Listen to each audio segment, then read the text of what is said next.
Welcome to Sword Sharpening, a daily scripture reading from Monumental Grace. Our objective is to help people struggling with suicide follow Christ, replacing their despair with His divine purpose, transforming their darkest moment into a beacon of His light as they encounter God's monumental grace. I'm Chuck Kelly, and the purpose of the Sword Sharpening podcast is simple: to slow down, stay in one book of the Bible, and sharpen our knowledge and usage of Scripture through repeated exposure to the Word. Each day, for 1 month, we read the same book of the Bible together. Not to rush through God's Word, check off a list, or complete a Bible in a year plan. We want to know Scripture deeply, faithfully, and accurately. As God's Word is repeated day after day, patterns emerge, doctrine becomes clearer, convictions deepen, and truth settles into the heart. We learn it and know it like never before. The author of Hebrews tells us in chapter 4, verse 12, "For the word of God is living and active and sharper than any two-edged sword." So wherever you are, driving, working, praying, or sitting quietly with your Bible open, let the Lord use His word to renew your mind, strengthen your discernment, sharpen your conviction, and conform you to Christ.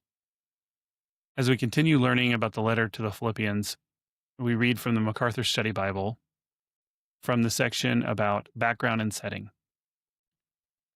Paul apparently visited Philippi twice during his third missionary journey, once at the beginning and again near the end.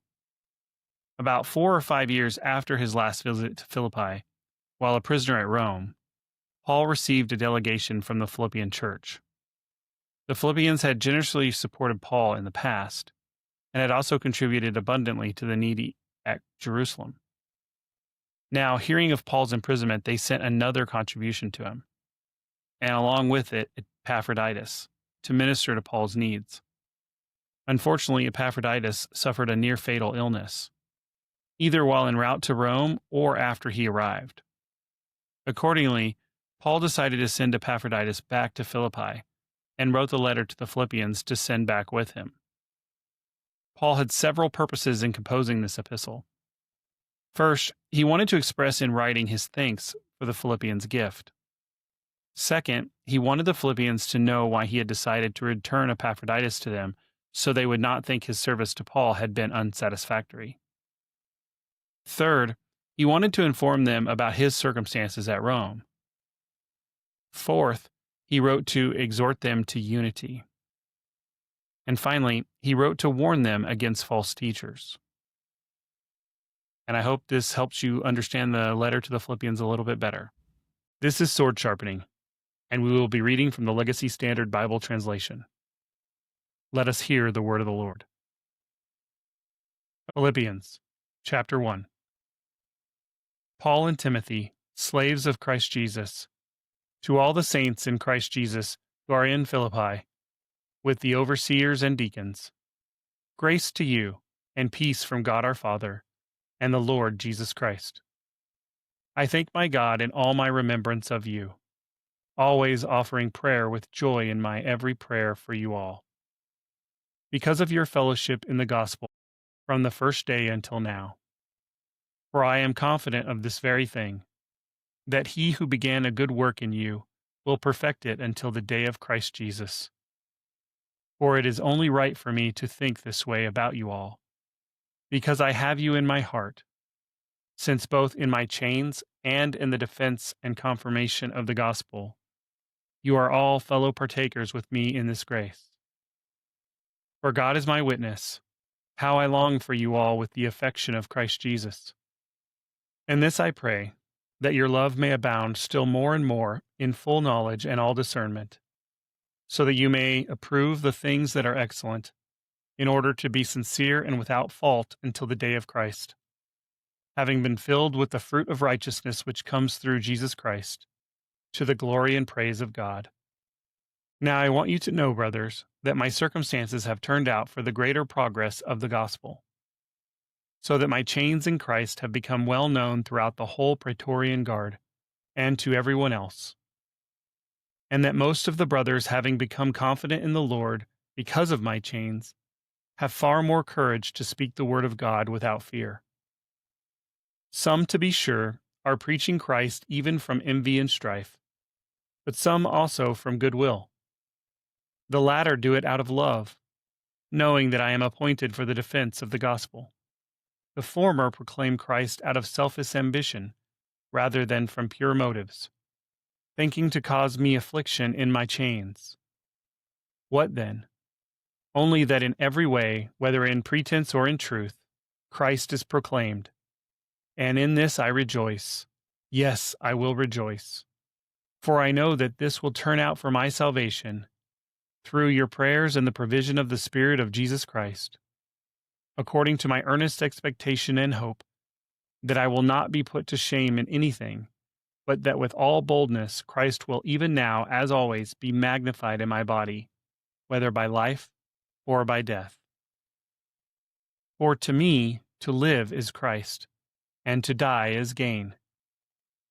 But if I am to live on in the flesh, this will mean fruitful labor for me, and I do not know what I will choose. But I am hard pressed between the two, having the desire to depart and be with Christ, for that is very much better. Yet to remain on in the flesh is more necessary for your sake. And convinced of this, I know that I will remain and continue with you all, for your progress and joy in the faith, so that your reason for boasting may abound in Christ Jesus in me, through my coming to you again.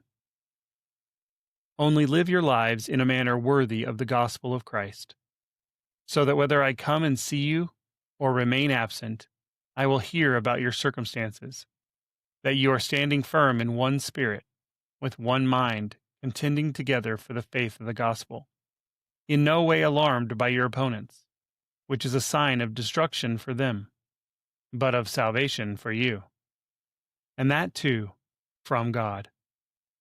For to you it has been granted for Christ's sake, not only to believe in him, but also to suffer for his sake, having the same struggle which you saw in me, and now here to be in me.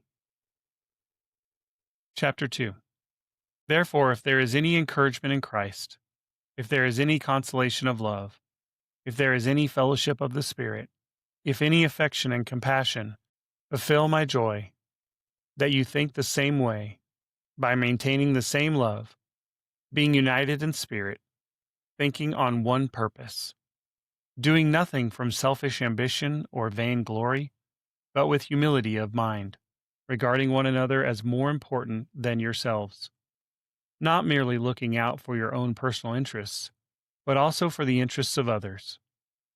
Having this way of thinking in yourselves, which was also in Christ Jesus, who, although existing in the form of God, did not regard equality with God a thing to be grasped, but emptied himself by taking the form of a slave, by being made in the likeness of men. Being found in appearance as a man, he humbled himself by becoming obedient to the point of death, even death on a cross. Therefore God also highly exalted him, and bestowed on him the name which is above every name, so that at the name of Jesus every knee will bow, of those that are in heaven and on earth and under the earth, and that every tongue will confess that Jesus Christ is Lord, to the glory of God the Father. So then, my beloved, just as you have always obeyed, not as in my presence only, but now much more in my absence, work out your salvation with fear and trembling, for it is God who is at work in you, both to will and to work for his good pleasure.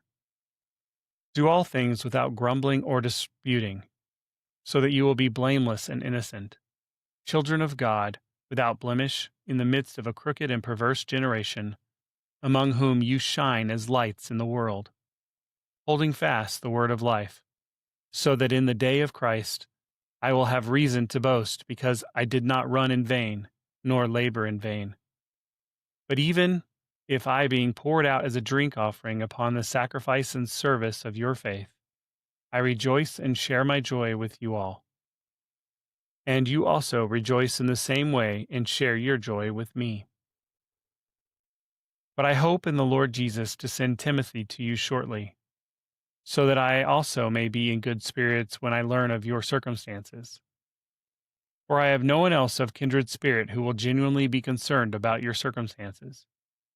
For they all seek after their own interests, not those of Christ Jesus. But you know of his proven worth, that he served with me in the furtherance of the gospel like a child serving his father. Therefore I hope to send him immediately, as soon as I evaluate my own circumstances. And I am confident in the Lord that I myself also will be coming shortly. But I regarded it necessary to send to you Epaphroditus, my brother and fellow worker and fellow soldier, who is also your messenger and minister to my need, because he was longing for you all, and was distressed because you had heard that he was sick. For indeed he was sick to the point of death, but God had mercy on him, and not on him only, but also on me, so that I would not have sorrow upon sorrow. Therefore I have sent him all the more eagerly, so that when you see him again you may be rejoiced, and I may be less concerned. Receive him then in the Lord with all joy, and hold men like him in high regard, because he came close to death for the work of Christ, risking his life to fulfill what was lacking in your service to me. Chapter 3. Finally, my brothers, rejoice in the Lord. To write the same things again is no trouble to me, and it is a safeguard for you. Beware of the dogs, beware of the evil workers, beware of the mutilation. For we are the circumcision, who worship in the Spirit of God, and boast in Christ Jesus, and put no confidence in the flesh. Although I myself might have confidence even in the flesh, if anyone else has a mind to put confidence in the flesh, I far more. Circumcised on the 8th day, of the nation of Israel, of the tribe of Benjamin, a Hebrew of Hebrews. As to the law, a Pharisee. As to zeal, a persecutor of the church. As to the righteousness which is in the law, found blameless. But whatever things were gained to me, those things I have counted as loss for the sake of Christ. More than that, I count all things to be loss because of the surpassing value of knowing Christ Jesus my Lord, for whom I have suffered the loss of all things, and count them but rubbish, so that I may gain Christ and be found in him, not having a righteousness of my own, which is from the law, but that which is through the faith in Christ. More than that, I count all things to be loss, because of the surpassing value of knowing Christ Jesus my Lord, for whom I have suffered the loss of all things, and count them but rubbish, so that I may gain Christ, and be found in him, not having a righteousness of my own, which is from the law, but that which is through faith in Christ, the righteousness which is from God upon faith, that I may know him, and the power of his resurrection, and the fellowship of his sufferings, being conformed to his death, in order that I may attain to the resurrection from the dead. Not that I have already obtained it, or have already become perfect, but I press on so that I may lay hold of that for which also I was laid hold of by Christ Jesus. Brothers, I do not consider myself as having laid hold of it yet, but one thing I do, forgetting what lies behind and reaching forward to what lies ahead. I press on towards the goal for the prize of the upward call of God in Christ Jesus. Let us therefore, as many are perfect, think this way, and if in anything you think differently, God will reveal that also to you.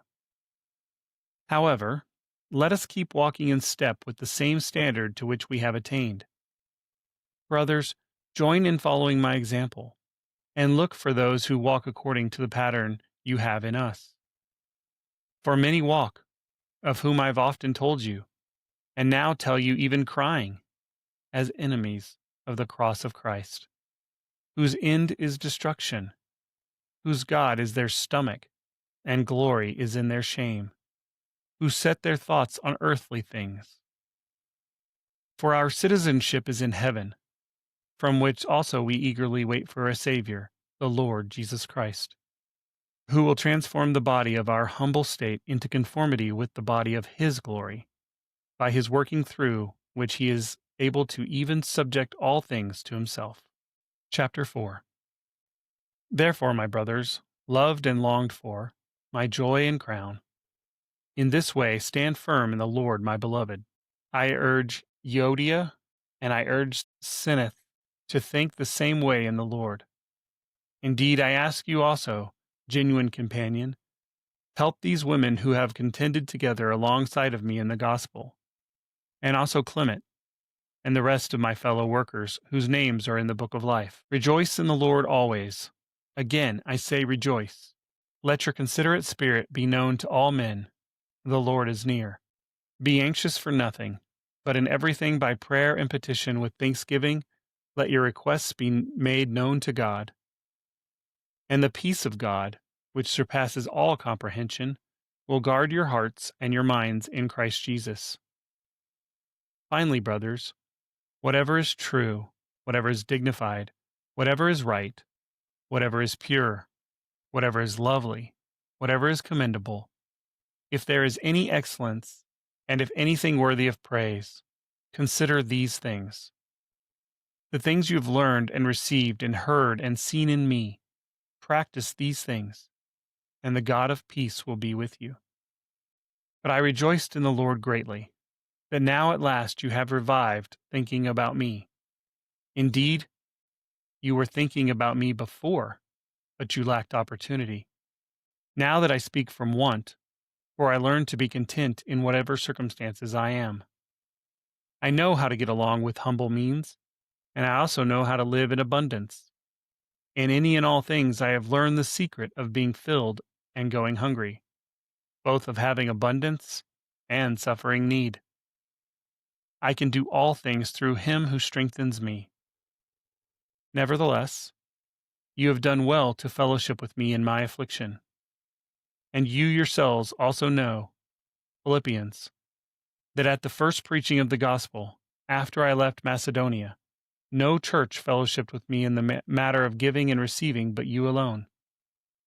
For even in Thessalonica, you sent a gift more than once for my needs. Not that I seek the gift itself, but I seek the fruit which increases to your account. But I have received everything in full and have an abundance. I have been filled, having received from Epaphroditus what you have sent, a fragrant aroma, an acceptable sacrifice, pleasing to God. And my God will fulfill all your needs according to his riches in glory in Christ Jesus. Now to our God and Father be the glory forever and ever. Amen. Greet every saint in Christ Jesus. The brothers who are with me greet you. All the saints greet you, especially those of Caesar's household. The grace of the Lord Jesus Christ be with your spirit. You have been listening to Sword Sharpening from Monumental Grace. Continue in the Word today. Read it carefully. Meditate on it prayerfully. Return to it repeatedly. Hide it in your heart and remain watchful in your walk with Christ. As Paul writes in his second letter to Timothy, all Scripture is God-breathed and profitable for teaching, for reproof, for correction, for training in righteousness, so that the man of God may be equipped, having been thoroughly equipped for every good work. If this daily Scripture podcast has encouraged you, share it with someone who needs more of God's Word in their life. May the Word of Christ dwell in you richly. Until tomorrow, put on the full armor of God, stand firm in the faith, and keep your sword sharp.